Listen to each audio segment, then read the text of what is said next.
কুমিল্লার বাংশের একটা কথা আছে, মুসলিমের বই প্রায় কয় রে হন তোর ভাইয়ে মরলেও লাখ টাকা, জিন্দা থাকতো লাখ টাকা। আমি বেটাকে হাতিনি কেন, অনেকটা এই টাইপের ক্যারেক্টার। তো কুমিল্লার রাজনীতিতে বিএনপিতে দুইজন সিংহ পুরুষ আছেন। একজন হচ্ছেন যে জনাব হাজী ইয়াসিন সাহেব, যিনি মনোনয়নের জন্য অনেক চেষ্টা করেছেন। সর্বশেষ পর্যায়ে জনাব তারেক রহমানের নির্দেশে দলীয় আনুগত্যের কারণে তিনি মনোনয়ন স্বতন্ত্র হিসেবে যেটা নিয়েছিলেন প্রত্যাহার করে নিয়েছিলেন হাসমার্কায়। আর আরেকজন হচ্ছে আওয়ামী লীগের সময়ও যিনি বিএনপির রাজনীতি খুব শক্তভাবেই করছেন, এমনকি কুমিল্লা সিটি কর্পোরেশনের মেয়র নির্বাচন হয়েছেন।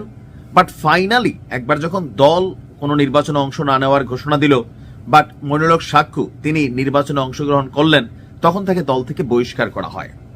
এরপরে লম্বা চূড়া একটা সময় চলে গেছে, কিন্তু গত পরশুদিন অসম্ভবকে যেভাবে সম্ভব করছে মনিরুল হক সাক্ষ্য, অনেকে বলছেন কিংমেকার। আসলে দিন শেষে মনিরুল হক চৌধুরীকে যেভাবে তিনি আগলাই রেখা কুমিল্লাতে মানে ধানের শীষের প্রার্থী করে ফেলছেন, এরপর অনেক ঝড় ঝাপটা চড়াই উতরাই গেছে, বাট তিনি শক্ত হয়ে দাঁড়াইছিলেন।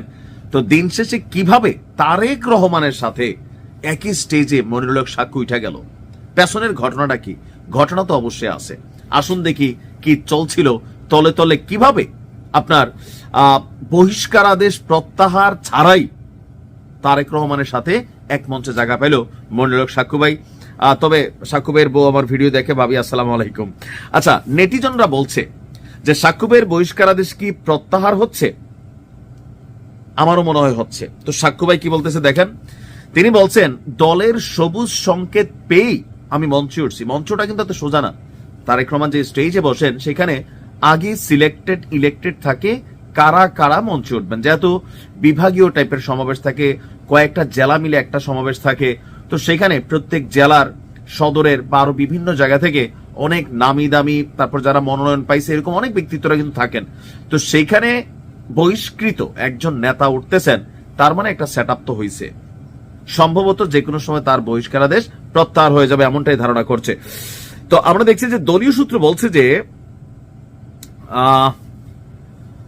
জেলার সদর দক্ষিণ উপজেলার সুয়াগাজী এলাকায় যখন বিএনপি আয়োজিত সমাবেশে মঞ্চটেন সাক্ষ্য, রাতে তারেক রহমান বক্তব্য দেওয়ার সময়ও সাক্ষ্যকে মঞ্চে দেখা যায়। তো দলীয় বক্তব্য হচ্ছে যে আপনার 2022 সালের 15 জুন সিটি নির্বাচনে দলের সিদ্ধান্ত অমান্য করে প্রার্থী হওয়ায় সাক্ষ্য আজীবনের জন্য বিএনপি থেকে বহিষ্কৃত হয়েছিলেন। তবে এবারের সংসদ নির্বাচনের তফসিল ঘোষণার পর থেকে তার স্বতন্ত্র প্রার্থী হওয়ার গুঞ্জন ওঠে। এরপর থেকে তিনি মনোনয়নপত্র কিনা ফেলেন। পরে বিএনপির প্রার্থী মনিরুল হক চৌধুরীকে সমর্থন জানানোর মাধ্যমে এখানে একটু ভিন্নতা তিনি দেখিয়েছেন, যেটা দলের প্রতি অনেকটা আনুগত্য। আর এখন তিনি মনিরুল হক চৌধুরীর পক্ষেই কাজ করছেন। সাক্ষ্যর দলে ফেরার বিষয়টি যে কোনো সময় চিঠি আসতে পারে, অর্থাৎ যে কোনো সময় সাক্ষ্য ভাই তার দলীয় পদ ফিরে পেতে যাচ্ছেন। আর যদি যায়, এই সেটেলমেন্ট একটা বার্তা দিচ্ছে, এটা বাস্তব। দক্ষিণ থেকে আইসা কুমিল্লা সদর মনিরুল হক চৌধুরীর জেতার জন্য শুধুমাত্র ধানের শীষ প্রতীক যথেষ্ট না। তবে জনাব তারেক রহমানের নির্দেশে আপনি দেখেন হাজী ইয়াসিন সাহেব নিপাট ভদ্রলোক মানুষ, তিনি চাইলে কিন্তু স্বতন্ত্র করতে পারতেন, বাট দলকে শ্রদ্ধা করছেন। এমনকি নেতাকর্মীদেরকে আশ্বস্ত করাইছেন যে দিন শেষে দল বড়। তো এখন মনিরুল হক চৌধুরীর জন্য একটা বাধা ছিল, যদি হাজী ইয়াসিন সাহেব স্বতন্ত্র হয়ে দাঁড়াইতেন। সেই ক্ষেত্রে একটা কিন্তু ঝামেলা ছিল, যেহেতু তিনি এখন পুরা নির্বাচনী আয়োজক কমিটির একটা বড় পদ পেয়ে গেছেন। আর এদিক দিয়ে মনিরুল হক সাক্ষ্য তার যেই অবস্থান আছে, মনিরুল হক চৌধুরী এখানে কুমিল্লার মধ্যে মানে নিউ কামার হলেও টোটাল পরিস্থিতিটা ওনার হাতে চলে গেছে। তো মাঠে গুঞ্জন আছে যে আগামীতে সিটি কর্পোরেশন নির্বাচনে মনিরুল হক সাক্ষ্যকেই এখানে মনোনীত করা হবে। আর এখানে মনিরুল হক চৌধুরী তার যে প্রশাসনিক ক্ষমতা সক্ষমতা, এটাকে সাপোর্ট দিতে হবে, দলও তাকে সাপোর্ট দিবে। আর এটা 100% যে সাক্ষ্য ভাই সিটি কর্পোরেশন নির্বাচনে দাঁড়াইলে তিনি পাশ করবেন।